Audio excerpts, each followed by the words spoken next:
Ten Lessons for a Post-Pandemic World, de Fareed Zakaria, é um livro indicado para todos aqueles que desejam entender quais são as perspectivas para o mundo pós-pandemia. Zakaria é um famoso apresentador de TV com um programa transmitido pela CNN que é assistido por cerca de 150 milhões de pessoas. Além disso, escreve semanalmente para um dos mais prestigiados jornais do mundo, o The Washington Post.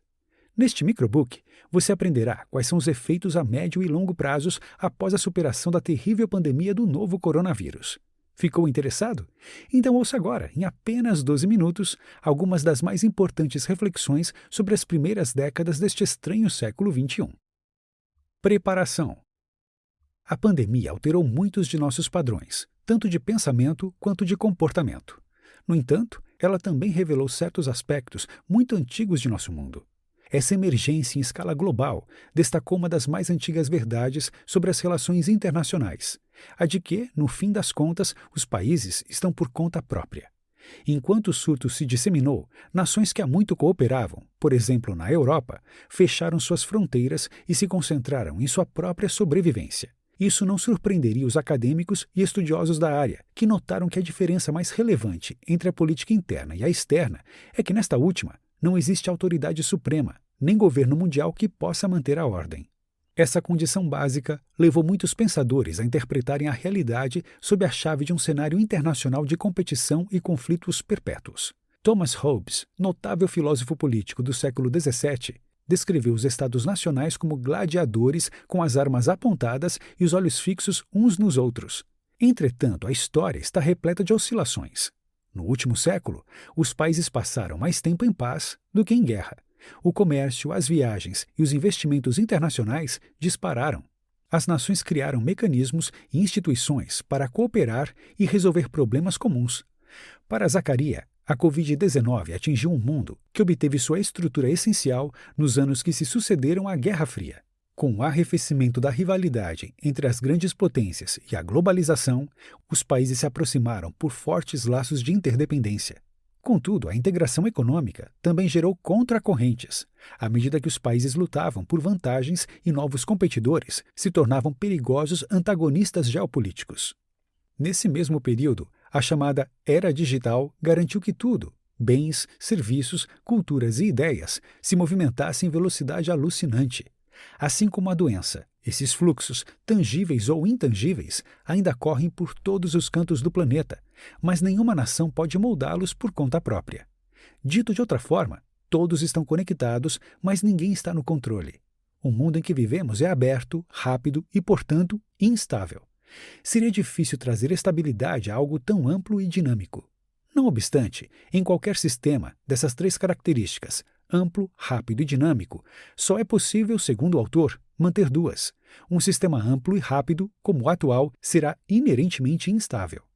Uma sociedade rápida e estável tenderá a se fechar, como ocorre com a China.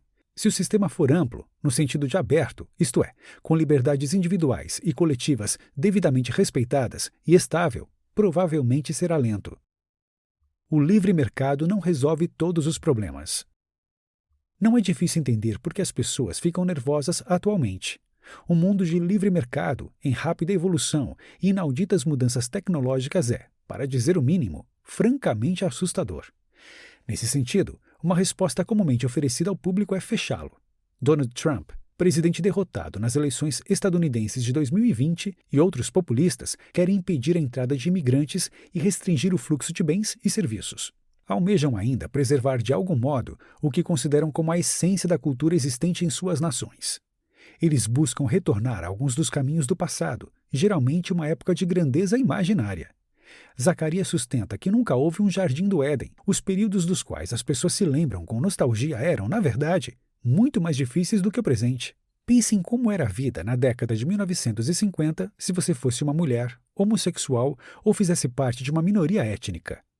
Isso sem contar que a vida não era exatamente um mar de rosas, mesmo para os homens brancos que trabalhavam como metalúrgicos ou mineradores de carvão. O caminho para tornar a América grande novamente, slogan de campanha de Trump, consiste, de acordo com o autor, em caminhar em frente, não para trás. Não podemos fechar o mundo. Tampouco devemos impedir o crescimento de potências ou atravancar o progresso tecnológico. É preciso navegar pelas tendências de nosso tempo. Enfrentaremos fortes adversidades econômicas no futuro. Novas tendências, como os temores de pandemia e o protecionismo, incitarão mudanças estruturais mais profundas. Entre elas, destacam-se o declínio demográfico e a estagnação econômica. Desse modo, o crescimento, pelo menos nos países mais desenvolvidos, será lento por muito tempo. Todavia, há formas de estimular o dinamismo e proporcionar mais oportunidades aos cidadãos. Legislações devidamente ajustadas podem garantir que a competição seja livre e justa. As políticas fiscais podem ser orientadas para ajudar mais os trabalhadores e as pessoas de baixa renda. Os governos devem voltar a fazer grandes investimentos em ciência e tecnologia. A educação e a qualificação profissional também requerem mais financiamento, o que deve ser promovido em articulação a programas destinados a reduzir entraves burocráticos. O maior desafio é possibilitar que os contribuintes enfrentem esses ambientes de extrema competitividade e dinamismo tecnológico, armados com as ferramentas, os treinamentos e as redes de segurança que viabilizem a prosperidade de todos. Agora que chegamos à metade da leitura, conheceremos dois conceitos fundamentais para a interpretação da realidade pós-pandemia: a bipolaridade do mundo e a importância dos chamados idealistas. O mundo está se tornando bipolar.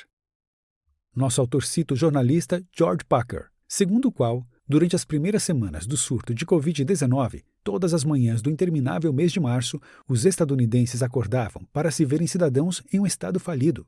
A sensação de choque provocada pela pandemia e pela infeliz reação dos Estados Unidos foi intensa, mas surgiu em meio a crescentes preocupações com relação à situação do país.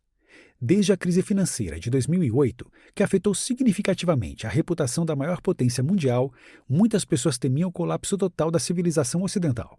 Alguns economistas escreveram sobre a desaceleração do crescimento econômico. Outros intelectuais ocuparam espaços importantes na mídia para destacar o aumento na desigualdade social e a elevação da mortalidade causada por alcoolismo, uso de drogas e suicídio. O surgimento da pandemia, nesse contexto, evidenciou os problemas dos Estados Unidos, como a ineficácia do governo, a insuficiência do sistema de saúde e a existência de uma raivosa polarização entre os cidadãos. Ao longo de mais de 2 séculos, o país despertou uma ampla gama de sentimentos no resto do mundo: raiva e admiração, desprezo e inveja, esperança e medo, amor e ódio. Porém, há uma emoção que nunca havia sido dirigida aos Estados Unidos até agora: pena. O novo coronavírus intensificou os diálogos sobre o declínio do país em um contexto de preocupações com a ascensão da China. Assim como a decadente infraestrutura dos Estados Unidos passou a ser comparada com as brilhantes cidades chinesas, a ineficácia da resposta de Washington à pandemia foi confrontada com a eficácia do controle exercido por Pequim. Embora tenha sido o epicentro original do coronavírus, a China conseguiu achatar sua curva de infectados em uma velocidade impressionante. A certa altura, o governo chinês impôs uma restrição total ou parcial a 800 milhões de pessoas. Posteriormente, testou 10 milhões de indivíduos em Wuhan, em menos de 3 semanas. Em contrapartida, o governo Trump tentou desviar a atenção de seus próprios problemas, transferindo a culpa para a China, que de fato lidou mal com o vírus inicialmente e enganou o mundo a seu respeito. Muitas pessoas, de todos os pontos da Terra, após se sentirem angustiadas e decepcionadas com a China, ficaram impressionadas com a sua competência. No país asiático, os comentaristas locais consideraram a retórica de Washington como sinais de uma superpotência em declínio tentando conter seu rival em ascensão. Os maiores realistas são os idealistas. Apesar de ter se consolidado como um fenômeno global, paradoxalmente, a Covid-19 fez todos os países voltarem-se para si mesmos. A dor e o sofrimento, as dificuldades econômicas e a imposição do distanciamento social levaram os líderes mundiais a abandonarem ideias de cooperação internacional. A consequência imediata foi o fechamento de fronteiras e a realização de planos de recuperação econômica e sanitária locais. Em abril de 2020, a estratégia de Trump para o enfrentamento da pandemia ultrapassou o tom nacionalista, a partir de ataques à China e à Organização Mundial da Saúde, OMS. Os chineses, por um lado, defenderam publicamente a cooperação global e, por outro, adotaram a política que Zacarias chama de nacionalismo da vacina. A publicação oficial de Pequim enfatizou que a China não pode depender da Europa ou dos Estados Unidos no desenvolvimento de vacinas. O governo indiano chegou à mesma conclusão sobre a questão mais importante do momento. Nova Delhi restringiu as exportações de suprimentos médicos essenciais, investindo mais de US$ 1 bilhão para reduzir sua dependência externa de insumos farmacêuticos. A Índia se preparou para desenvolver medicamentos e fabricar os insumos essenciais por conta própria. Em todos os lugares, incluindo a Europa, o interesse nacional e a autossuficiência são as novas palavras de ordem. Desde uma perspectiva histórica, é estranho observar essa crise tornar os líderes tão tacanhos e nacionalistas. A dor da pandemia é real e profunda, mas não se compara, de acordo com o autor, ao período de 1914 a 1945. Nesses anos, o mundo passou por uma grande guerra que destruiu a Europa, pela maior crise financeira de todos os tempos, pela escalada do totalitarismo, outro conflito que destruiu novamente a Europa e devastou cidades japonesas com armas nucleares. Ao todo, foram mais de 150 milhões de mortos. E, no entanto, após todas essas crises infernais, os líderes pressionaram por mais cooperação internacional. Tendo testemunhado os danos causados pelo nacionalismo desenfreado e do limitado interesse nacional, os estadistas que sobreviveram acreditavam terem o dever de criar um mundo diferente para as futuras gerações. Esse idealismo resultou em 75 anos de relativa paz. Contrariamente, nos tornamos cínicos, desdenhosos do idealismo que nos trouxe até aqui. Agora está na moda criticar o globalismo, sem se preocupar com os custos de seguir outra via. A presente obra descreve o novo mundo que está surgindo como consequência da pandemia de Covid-19. Mas, na realidade, o autor descreve tendências que estão se fortalecendo nesse contexto. Para completar a história, não devemos negligenciar a ação humana. As pessoas podem escolher a direção que desejam seguir em suas próprias vidas. Temos mais liberdade agora do que em qualquer outro momento. Em quase todos os períodos, a história seguiu um caminho definido, dificultando quaisquer mudanças. Porém, o novo coronavírus revolucionou a sociedade. Os indivíduos estão crescentemente desorientados. Em tal atmosfera, as mudanças de rumo se tornam mais fáceis do que nunca. Gostou do microbook? Então leia também 10 argumentos para você deletar agora suas redes sociais. E entenda por que se afastar dessas comunidades virtuais pode fazer toda a diferença em sua vida.